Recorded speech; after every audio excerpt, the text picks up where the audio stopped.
Այս պահի դրությամբ որևէ նորություն չկա, բողոքը ներկայացուցել, երևակայի 1-2 օրվա ընթացքում արդեն կհետանանք, թե ում համակարգել գործը քննվելու է բանավոր թե գրավոր ընթացակարգով եւ եթե գրավոր ընթացակարգով, ապա երբա որոշման հրապարակման օրեր։ Հարգելի փաստաբաններ, օրերս Սարոկյանի մեղադրանքի հետքով փաստաթղթեր էին հանրայնացվել, դրանք որևէ կերպ ընդգրկվել են ապացույցների մեջ կամ հետազոտվել են տեղյակ եք ինչա կատարվել դրանք։ Մենք իրենք այս բան չեն ասում, թե ընդգրկել են թե չէ, մենք բազմաթիվ փաստաթղթեր իրենց ներկայացրել ենք, լրացուցիչ փաստաթղթեր եւս պատրաստում ենք ներկայացնել, բայց եթե իրենք օբյեկտիվ քննություն են ուզում իրականացնեն, հենց անմիջապես պետք է դրանք բոլորը իրենք ներբեռնեին իրենց մոտ, զննեին եւ դրանք դիտարկեին որպես ապացույցներ։ Մենք տեսնում ենք, որ դժվար թե այդքան ակտիվ աշխատեն այդ ուղղությամբ, որովհետեւ նույնիսկ մեր ներկայացված փաստաթղթերին իրենք փորձում են չտեսնելու տան եւ այն ակնհայտ փաստերը, որտեղ երևում է, որ Գագիկ Ծառուկյանը եւ հայկական կողմն են դուժող հանդիսանում, այսինքն գումար ներդրողները իրենք այդ ամենը հերքում են եւ միայն նրանց բանավոր ասածը, որ մենք ենք գումարով ապրանք առել ուղարկել ու դա հափշտակվել է, բայց հափշտակության փաստներ չի հիմնարվում, դա իրենց համար վերջին աշճանի ճշմարտությունն է դիտարկվում, իսկ կոնկրետ ապացուցողական փաստերով հենց այս պարտավորագրերը, երաշխավորագրերը եւ այլն, այս նաեւ ցուցմունքները, ասես մատերի արանքով են նայում, որովհետեւ այս բանը իրենց դա հետաքրքիր չի։ Եվ պարոն Սարգսյան, իրանցի գործարարների հետ առերեսումի վերջո տեղի ունեցավ եւ նախատեսում է թե ոչ։ Մենք միջնորդել ենք նման առերեսումներ, որպեսզի կատարվի, բայց դեռևս որևէ առերեսում չի կատարվել։ Դա որևէ անհաջող գործարք էր, որը այսպես իշխանությունը փորձեց մեղադրանքի հիմք տալ։ Ոչ թե անհաջող գործարք էր, այլ հայ-իրանական հարաբերությունների զարգացման համար մեծ քայլ էր, որի հետ կապված բոլոր ներդրումները կատարվել են պարոն Ծառուկյանի կողմից։ Ես մի քիչ դժվարանում եմ իրանցի գործարարներ արդեն իսկ անվանել այդ անձանց, որովհետև ըստ էության հիմա արդեն իրականությունը բացահայտվել է եւ լրիվ այլ է ու մարդիկ այս պահին պարտքեն պարոն Ծառուկյանին 14.5 միլիոն դրամ, բայց իրենց դոլար ներողություն, բայց ներկայացնում են լրիվ այլ իրականություն, որը բնականաբար, եթե ոչ այսօր, ապա քննության ընթացքում պարտադիր պետք է հերքվի ու այս մեր կողմից ներկայացված փաստաթղթերը պարտադիր պետք է քննության առարկա դառնան, ինչքան էլ որ այս պահին միակողմանի քննություն է գնում։ Իրանցին հաստատվա, որ պարտքի այդքան մեծ գումար պարոն Ծառուկյանը։ Իրանցին հաստատի թե չհաստատի, մենք ներկայացրել ենք փաստաթղթեր, որում հստակ իրանցի Իրանի Իսլամական Հանրապետության քաղաքացիները, եկեք ես գործարաններ չանվանեմ,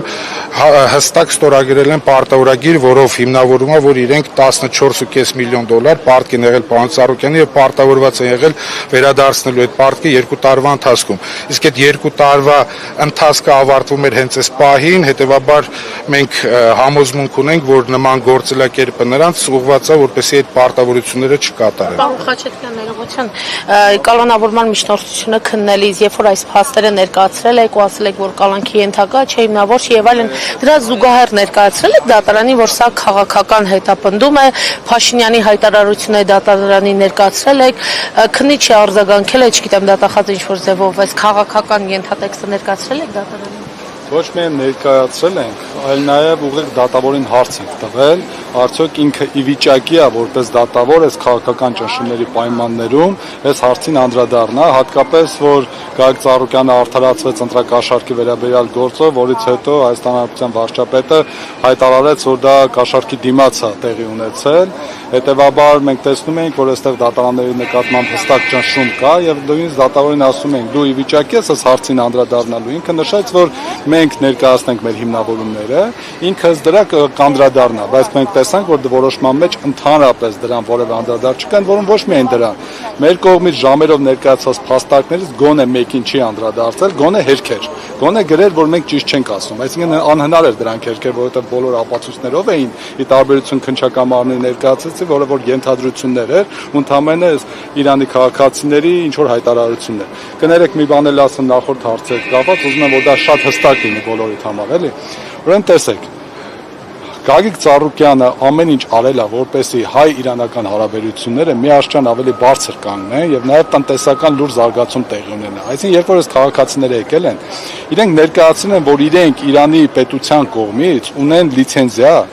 պետական կոնկրետ ապրանքներ Հայաստանում ներմուծելու, դա նավթամթերքների հետ կապված եւ այլն։ Այսինքն, քանի որ այնտեղ այդ լիցենզիաների պրակտիկան շատ լուրջ է, այսինքն իրենք կարող էին դա այստեղ գալ եւ ներկայացնել։ Եվ որպեսզի Գագիկ Ծառուկյանին համոզեին, նաև ներկայացրել են, որ իրենք պետության ներկայացուցիչներն են, այնտեղից դուք եթե հիշում եք, ռեպորտաժներով հայ-իրանական առևտրի պալատը երբ որ բացվում էր, Իրանի Իսլամական Հանրապետության էկոնոմիկայի նախարարը եկավ այստեղ, մեր հանրապետության էկոնոմիկայի նախարարը հետ միասին բացումը կատարեցին, դեսպանը Իրանի մասնակցեց, նաև Գագիկ Ծառուկյանին նախագահի մակարդակով Իրանի Իսլամական Հանրապետության հրավերք էր ուղարկվել եւ նա գնացել էր այնտեղ, բայց քանի որ